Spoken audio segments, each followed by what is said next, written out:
Friends and ఫ్యామిలీతో weekends కి farm house కి వెళ్ళి ఎంజాయ్ చేయాలనుకుంటే వెంటనే డోసే యాప్ ని డౌన్లోడ్ చేసుకుని బుక్ చేసుకోండి.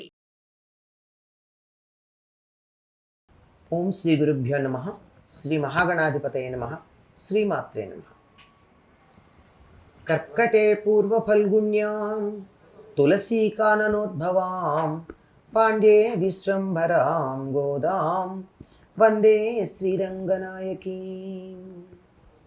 నీళాతుంగస్తనగిరితటీ సుప్తముద్బోధ్య కృష్ణం పారార్ధ్యం స్వం శృతిశతశిరసిద్ధమధ్యాపయంతి స్వోచ్ఛిష్టాయాం సృజనిగళితం యా బలాత్కృత్య భుంక్తే గోదా తస్యై నమైదమిదం భూయ ఏవాస్తు భూయః. శ్రీ భూనీలా సమేత గోదారంగనాథ స్వామినే నమః. ஏத்தகலங்கள் எதிரி பொங்கி மீதளிப்ப மாத்தாதே பால் சொரியும் வள்ளல் பெரும் பசுக்கள் அத்தப்படைத்தான் மகனே அறிவுராய் ஊத்தமுடையாய் பெரியாய் உலகினில் தொத்தமாய் நின்ற சுடரே துயிலெள்ளாய் மாத்தாரு நக்கு வலித்தலைந்து உன் வாசற்கண் ஆத்தாது வந்து உன்னடி பணியும் அப்போலே போத்தியாம் வந்தோம் புகழందు ఎలోరెంబావాయ్. గోదాదేవి చెలులతో కలిసి నందగోపుని ఇంటికి చేరి ద్వారపాలకులను, నందుని, యశోదను, బలరాముని, కృష్ణుని మేల్కొల్పింది.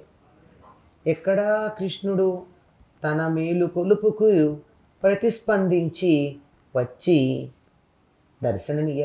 అందుకని సుఖనిద్ర చెంది ఉన్నావు, నీలాదేవి గుండెల మీద లేచిరా అని నీలాదేవిని కూడా లేపమని ఆవిడ్ని కూడా ప్రార్థించారు. అయినా ఎక్కడ దర్శనం భాగ్యం లభించట్ల. అందుకని ఇప్పుడు ఏం చెప్తోంది, నీ ఇంటి ముందు ఉన్నామయ్యా మేము అంటోంది.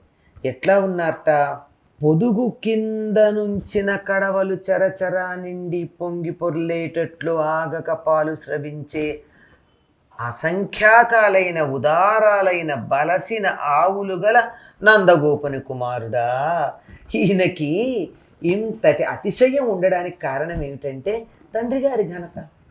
ఎవరైనా అంతేనండి, తండ్రి గొప్పవాడైతే పిల్లలు కొద్ది అహంకారంతోనే ఉంటారు.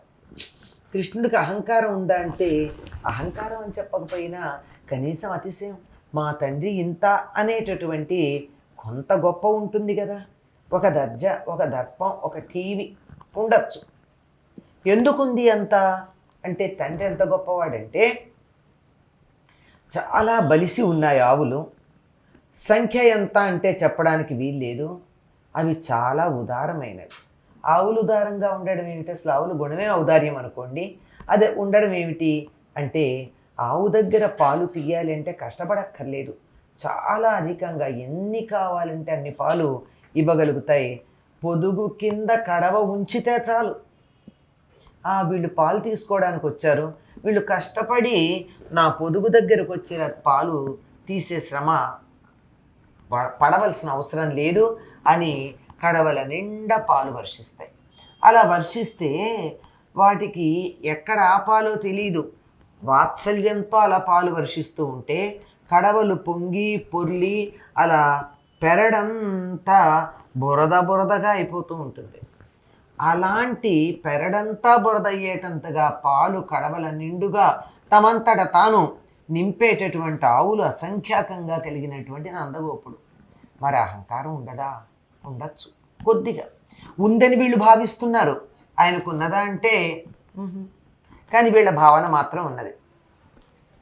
కనుక అటువంటి నందగోపుని కుమారుడా లేవయ్యా, నువ్వు మళ్ళీ నందగోపుడింట్లో ఆయనకి బిడ్డగా ఉన్నావు, కానీ నిజానికి నువ్వు వేదమూర్తివి. అంటే ఈ సృష్టి మొత్తంలోనూ ఎలా నడవాలి అనే నియమాలను ఏర్పాటు చేసి అది నడిచేటట్టుగా చేసే స్వరూపానివి, పరబ్రహ్మ స్వరూపానివి, అప్రమేయుడువు. నిన్ను కొలవడానికి వీల్లేదు, నీ శక్తి ఇటువంటిది అని చెప్పడానికి వీల్లేదు, నీ ఆకృతి ఇంతే అని ఏ కొలతలకి ఏ ప్రమాణాలకి దొరకనటువంటి వాడివి. పోనీ వేదస్వరూపుడు కదా అంటే అంతేనా? వేదానికి అతీతంగా ఉన్నావు. వేదం కూడా నిన్ను పూర్తిగా తెలుసుకోలేదు. అటువంటి సమస్త లోకాలని వెలిగించే జ్యోతి స్వరూపుడివి. పరమాత్మ జ్యోతి అనండి, చైతన్యం మరొకటేం లేదు. దానికి మనం రూపకల్పన చేసుకుని, ఎందుకని ఇంద్రియాల ద్వారా మాత్రమే మనం దేన్నైనా గ్రహించగలం గనక మనం గ్రహించినటువంటి దానిని విగ్రహంగా ఆరాధిస్తూనే ఉన్నాం. విగ్రహం అంటే విశిష్టంగా గ్రహించగలిగింది. మన మీద అనుగ్రహంతో విగ్రహ రూపంలో వచ్చాడు, కానీ నిజానికి పరమాత్ముడు కొలతలకి లొంగడు, రూపానికి లొంగడు, నామానికి లొంగడు, పరమమైనటువంటి జ్యోతిస్వరూపం. అటువంటి జ్యోతిస్వరూపమైనటువంటి నిఖిల జ్యోతి ఆశ్రిత రక్షక. ఈ మాట మాత్రం తప్పనిసరిగా చెప్తారండి కృష్ణుడి గురించి చెప్పేటప్పుడు. తనను ఆశ్రయించినటువంటి వాళ్ళని రక్షించే లక్షణం కలిగినటువంటి వాడు. మేలుకోవయ్యా, నువ్వు మేలుకుంటే కదా మమ్మల్ని నువ్వు ఏలుకోవడానికి వీలయ్యేది. మేము ఎలా ఉన్నాం? నీ పెరటి దగ్గర, నీ పెరట్లో నిలబడున్నాం, నీ గుమ్మం ముందు కాపలా కాస్తూ ఉన్నాం.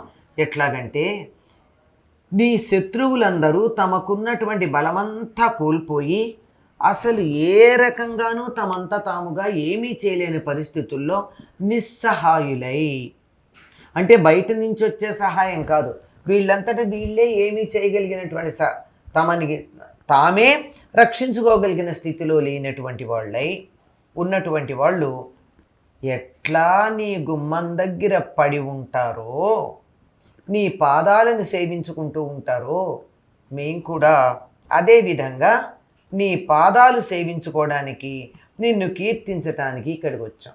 మేము ఊరికే రాలేదు. సరే, పర అన్నది ఇస్తాడు, అదంతా తర్వాత మాట. ఇది ఇక్కడ చెప్పరా మాట. ముందర చెప్పడం అందరి దగ్గర ఏమని చెప్పారు? పర ఇస్తాడు, అందుకోసం వస్తున్నామని చెప్పారు. ఇక్కడికి వచ్చేటప్పటికి నీలాదేవి దగ్గర పర గురించిన ప్రస్తావన లేదు, ఇక్కడ కూడా పర గురించిన ప్రస్తావన లేదు. మేము ఎందుకు వచ్చామంటే నిన్ను కీర్తిస్తాం, నీకు మంగళం పాడతాం, మంగళాశాసనం చేస్తాం. నువ్వు 4 కాలాలు చల్లగా ఉంటే లోకాలు బాగుంటాయి. భక్తులు ముఖ్యంగా ఈ శ్రీ వైష్ణవ సంప్రదాయంలో ఉన్నటువంటి భక్తులందరూ భగవంతుడి మేలు కోరుకుంటాడండి. మనమేమనుకుంటాం? నేను బాగుండాలనుకుంటాం. దేవుడికి ఉందండి, మనం చేసేది ఉంది, ఆయనే సృష్టికర్త కదా, ఆయనే మనకి మేలు కలిగించేవాడు కదా, ఆయనకి మనం మేలు కోరుకోవడం ఏమిటి? కాదు, ఆయనకి మేలు ఉన్నప్పుడు మాత్రమే, ఆయన బాగున్నప్పుడు మాత్రమే లోకాలను బాగుంచుతాడు. అలాగా ఆయన బాగా లేకపోతే లోకాలని బాగా ఉంచడా? వెంటనే సందేహం వస్తుంది. కాదు, ఆయనే లోకం అంతా బాగుండాలి అనే మాట అంటే ఎంతో, పరమాత్ముడికి మంగళం పాడుతున్నామంటే కూడా అంతే, అంతకన్నా కాదు.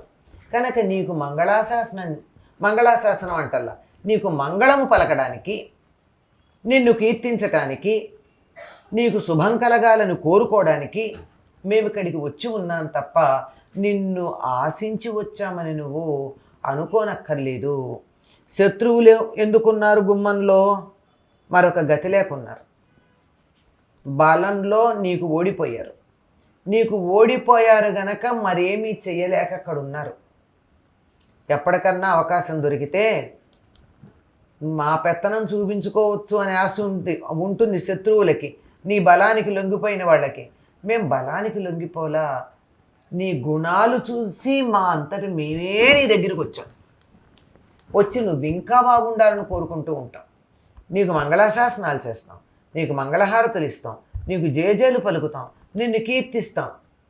వాళ్ళ గుమ్మం దగ్గర పడి ఉండడం వరకే వాళ్ళకి మాకు పోలిక తప్ప అంతకన్నా మరొకటి కాదు. వాళ్ళనే నువ్వు చూడగలిగినటువంటి వాడివి, మరి మమ్మల్ని చూడవా? మమ్మల్ని దయచూసి నువ్వు మాకు దర్శనమిచ్చినట్టయితే మా వ్రతం పరిసమాప్తం అవుతుంది. మా వ్రతం వల్ల ఏం జరుగుతుంది? లోకానికి మేలు కలుగుతుంది.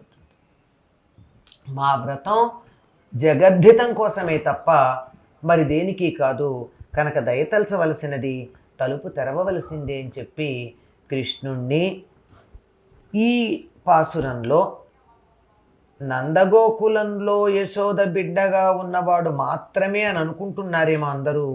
కాదు, వేద ప్రతిపాద్యుడైనటువంటి కృష్ణ పరబ్రహ్మము. వేదంలో పురుషుడు అని చెప్పబడినటువంటి తత్వం ఏదైతే ఉందో ఆ తత్వం ఇక్కడ, అక్కడ పరంజ్యోతి, ఇక్కడ ఉజ్వల నీలమణిగా ప్రకాశిస్తూ ఉన్నాడు అనే భావన అప్రయత్నంగా గోదాదేవి మనసులో స్ఫురణకొచ్చింది. ఆ స్ఫురణతో ఈ పాసురం చెప్పింది. అటువంటి ఆ తల్లికి శుభాశంసనాలు పలుకుతూ స్వచ్చిష్టమాలిక బంధగంధ బంధురజిష్ణవే విష్ణు చిత్తతనూజాయై గోదాయై నిత్యమంగళం. స్వస్తి.